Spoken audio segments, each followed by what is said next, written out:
L'unione fa la forza, dice il vecchio adagio, e la Regione premia le amministrazioni in grado di ragionare in termini di area.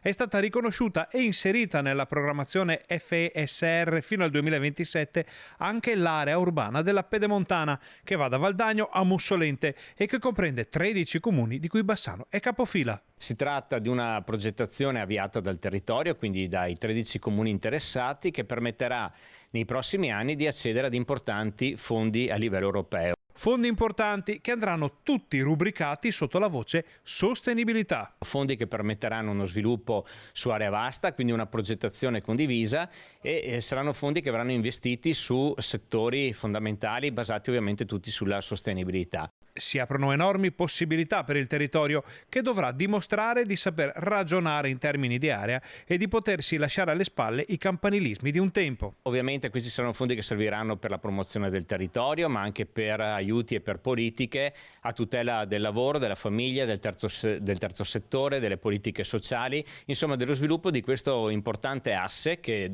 grazie anche all'apertura della Pedemontana è collegato da un'importante infrastruttura che rappresenta inoltre uno dei principali poli industriali e commerciali del nostro Veneto. Quindi sicuramente sarà una grande occasione che i sindaci del nostro territorio sapranno cogliere per valorizzare e potenziare sempre più questa importante area.